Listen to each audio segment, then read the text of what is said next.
That is kind of hard to answer because I can't, there are so many.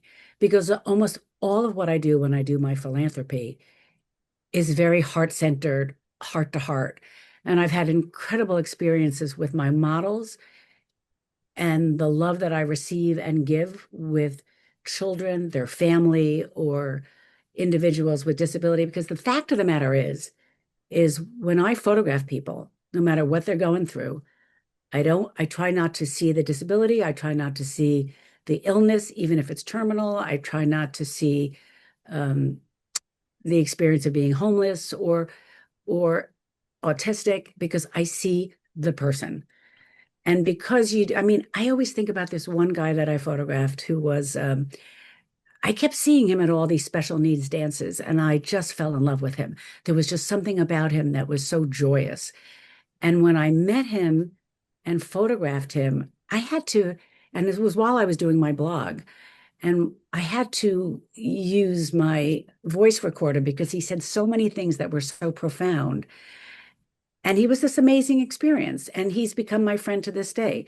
And then there was another time I photographed a boy who had passed away. And I had this, you know, an abundance of experiences, without getting too wacky, but, some people say coincidences are God's way of staying anonymous. I use the God loosely because I think it is something larger than we understand. It's completely inclusive of anything and anyone in the field.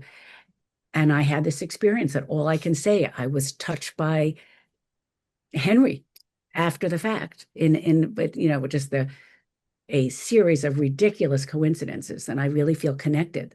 I always said I felt connected to a source greater than myself through this young boy that I photographed.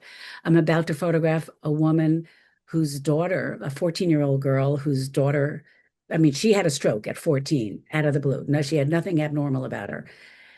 And after she had this stroke, she was in the hospital for months. She had a near-death experience. She's probably going to make a full recovery, but it's been almost a year. She had to learn to talk, walk. It was really a serious life-changing experience. But during this near-death experience, she became a different person. And her mother said she came back as this vibrant, extroverted, loving, effusive child, whereas before she was very introverted, not as confident.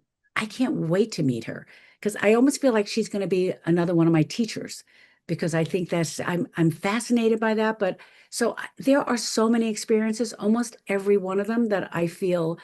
I mean, the amount of gratitude that I get is ridiculous. I'm not even going to even address that because I know that what I give to people to me is just normal. But I get a lot of feedback as I think that it's so great that I do. To me, it's just normal.